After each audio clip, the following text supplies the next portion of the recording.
Hey, welcome to another episode of What's It Cost? I'm Lee Sell, the owner of the Crawlspace Ace, and in this series we talk about the different costs associated with crawlspace and basement services. Check it out.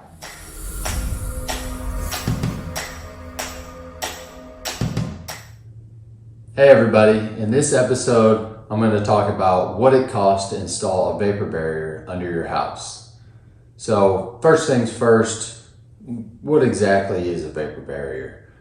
Imagine if you're watching this video, you pretty well know, but just so we're all on the same page, just a basic vapor barrier is what I'm talking about today, and that usually consists of a 6 mil plastic, and it's usually either comes in black or clear. Those are the two most common colors it comes in.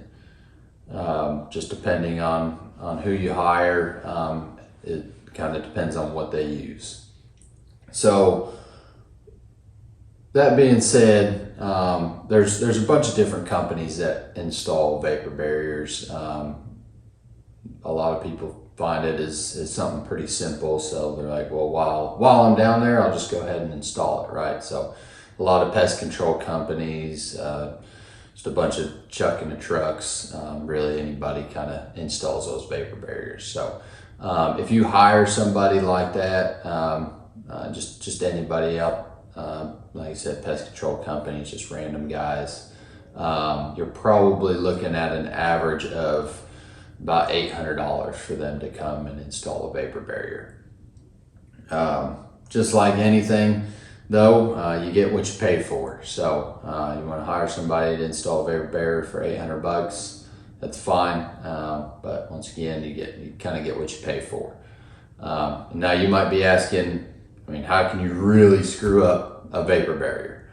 And the answer is you can. So just like anything, you can screw it up. So the one most common thing I see, if you will, when people install a vapor barrier and to kind of screw it up, if you will, is not doing a thorough clean out before installing a new barrier. So they'll either leave all the debris under there,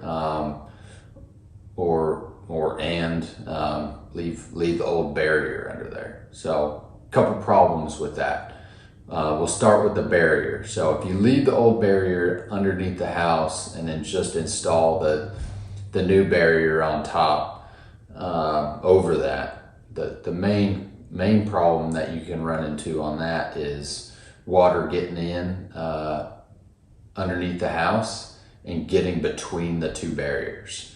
So you get water in between those two barriers. It gets on top of the old barrier, under the new barrier. It has no way to seep back into the ground, and it just kind of sits there, gets stagnant, can start smelling real bad, and things like that. So removing the old barrier before you install in a new barrier is pretty vital. The next thing is old debris. So and this includes all kinds of different things. We see all kinds of stuff under houses. We pull all kinds of things out from under houses. Probably the most common thing we clean out when we're doing a vapor barrier is contractor debris, honestly. Plumbers or general contractors, somebody gets under there to fix something, and maybe they're fixing a bunch of plumbing and they cut a section out, and they tend to leave it under there. Don't care to drag it out there, drag it out of the crawl space with them. That's probably the most common thing we see. I do see this on a regular basis too, when people have like rotten floors in a bathroom. They have a contractor come out and fix that flooring.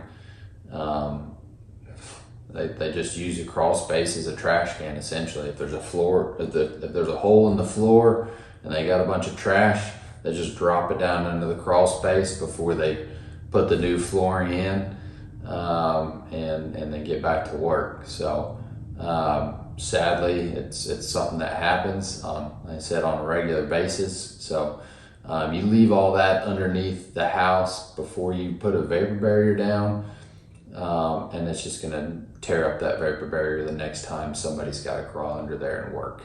So if I'm crawling under there to work and there's a bunch of stuff underneath the barrier, one, if I'm a homeowner and trying to do that, it's not very comfortable trying to crawl around, and then all of a sudden you're slamming your knees and your elbows into things that are underneath the barrier that you had no idea were there. So pulling all that stuff out, once again, is pretty important as well. And lastly, staking it down. We see this pretty regularly from some of these other companies that come out that just do it for cheap. And what they do, the reason they do it for cheap is they go under there, they roll it out, cut it, roll out the next side, cut it, and go out. That's why they can do it so cheap. They do it really quick, and they don't stake it down, or if they stake it down very minimally. So next time somebody goes underneath there to work, whether it's the homeowner, another contractor, home inspector, whoever it is, once they start crawling around, they drag their foot or their knee or anything, that barrier's coming with it, and it just wads it all up, and then all of a sudden you have open ground showing. So that could drastically lit the amount of time that it takes to needing a new vapor barrier. So if you're putting in a basic vapor barrier, it should last, I'd say at a minimum 10 years, probably closer to 15 years is what that barrier should last before it starts to deteriorate and get to a point where it needs replaced. Now, if you're not staking it down and you got a bunch of debris under there and you're cutting holes in it or knocking holes in it because whatever debris under there is sharp, or they said you're wadding it all up, all of a sudden you need a new vapor barrier in 5 years or 6 years. And guess what? That cost just doubled because you're gonna have to do it twice as often. So that all to say, kind of what you get with our vapor barriers and maybe some of these higher end companies, these actual waterproofing, Crawlspace waterproofing companies, is a good clean out. They're gonna haul away all that debris that they pull out. I'd hope so anyway. We don't leave any trash at our job site. So if we pull a bunch of stuff out of the crawl space, we're hauling it away with us. And then staking down that vapor barrier to make sure it's not going anywhere. What we like to do is in high traffic areas like around the door or under ductwork where we know people are going to be crawling, we like to throw a couple extra stakes in there just to make sure it's not going anywhere when they're crawling around under there.